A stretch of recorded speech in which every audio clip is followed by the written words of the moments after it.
سود کی ایک شکل یہ ہے کہ آپ گولڈ کی بیع کرتے ہیں، سونے کی بیع کرتے ہیں، تو سونے کی بیع میں شریعت نے یہ حکم دیا ہے کہ دونوں جانب سے سونے کی مقدار ایک جیسی ہونی چاہیے، اور ایک ہاتھ سے دیں اور ایک ہاتھ سے لیں۔ اگر آپ 4 تولے سونا دیتے ہیں اور 5 تولے لیتے ہیں تو یہ کیا ہے؟ سود ہے۔ اگر آپ 10 گرام سونا دیتے ہیں، 11 گرام واپس لیتے ہیں تو یہ کیا ہے؟ سود ہے۔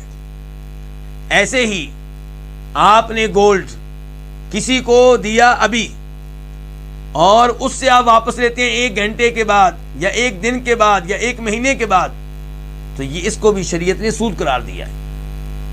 گولڈ کا جب لین دین ہوگا تو ایک ہاتھ سے دیں، ایک ہاتھ سے دیں۔ جب تک آپ ایک مجلس میں موجود ہیں، ایک کمرے میں موجود ہیں، ایک جگہ پہ موجود ہیں، تب تک آپ بیع میں تاخیر کر سکتے ہیں۔ میں نے آپ کو گولڈ دے دیا اور میں آپ کے ساتھ اسی کمرے میں بیٹھا ہوا ہوں، میں آپ کو 1 گھنٹے کے بعد دیتا ہوں، لیکن ہم آپس میں جدا نہیں ہوئے، کوئی مسئلہ نہیں ہے۔ لیکن بیع کو مکمل کیے بغیر جدا ہو جانا، اس کی اجازت نہیں ہے۔ اگر بیع کو مکمل کیے بغیر جدا ہو جائیں گے تو یہ عمل کیا قرار پائے گا؟ سود۔ یہی صورتحال چاندی کی ہے۔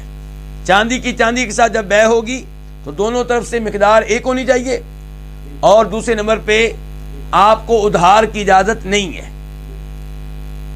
بیع مکمل کیے بغیر آپ دونوں الگ نہیں ہو سکتے۔ لیکن جب ایک طرف گولڈ ہو، دوسری طرف کیا ہو؟ چاندی، تو تب کمی بیشی کی اجازت ہے، ادھار کی اجازت نہیں ہے۔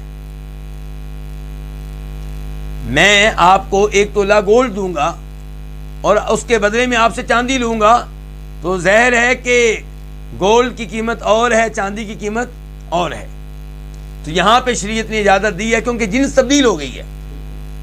گولڈ کی گولڈ سے بیع نہیں، اب چاندی کی چاندی سے بیع نہیں ہے، بلکہ ایک طرف گولڈ ہے، ایک طرف کیا ہے؟ چاندی۔ تو یہاں پہ کمی بیشی کی اجازت ہے، ادھار کی اجازت نہیں ہے۔ بالکل یہی صورتحال کرنسی کی ہے۔ ایک جانب روپیہ ہے، دوسری طرف کیا ہے؟ ریال۔ تو کمی بیشی کی اجازت ہے، لیکن ادھار کی اجازت نہیں ہے۔ جب میں آپ کو 100 ریال دوں گا اور اس کے بدلے میں روپے لینا چاہتا ہوں، تو شریعت یہ کہتی ہے کہ آپ کو اس وقت تک الگ ہونے کی اجازت نہیں ہے جب تک کہ یہ بیع مکمل نہ ہو جائے، اور اگر آپ کسی وجہ سے الگ ہونا چاہتے ہیں تو بیع کو کینسل کر دیں۔ تو کرنسی کی بیع میں بھی جب کرنسی کی جنس تبدیل ہو جائے تو کمی بیشی کی اجازت ہے، لیکن اگر جنس تبدیل نہ ہو، ادھر بھی ریال ادھر بھی ریال، 1000 ریال سعودی آپ سے میں تبادلہ کرتا ہوں اور آپ کو میں کتنے دے رہا ہوں؟ 999۔ 1000 ریال سعودی لے کر 999 دے رہا ہوں، تو یہ کیا ہوگا؟ یہ سود ہے۔ ایسے ہی روپے کی بات ہے، 5000 روپے کا نوٹ ہے، میں وہ آپ کو دیتا ہوں اور آپ سے کیا لینا چاہتا ہوں؟ چھوٹے نوٹ لینا چاہتا ہوں، 100 روپے کے نوٹ لینا چاہتا ہوں، یا 1000 روپے کے نوٹ لینا چاہتا ہوں، یا 50 روپے کے لینا چاہتا ہوں، کیونکہ میں نے بچوں کو عید کے موقع پہ عیدی دینی ہے۔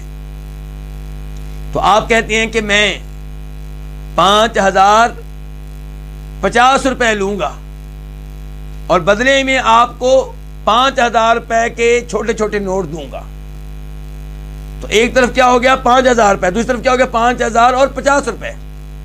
تو جنس ایک ہے، ادھر بھی روپیہ ہے، ادھر بھی روپیہ ہے، ادھر بھی انڈین روپیہ ہے، ادھر بھی انڈین روپیہ ہے، ادھر بھی پاکستانی روپیہ ہے، ادھر بھی پاکستانی روپیہ ہے۔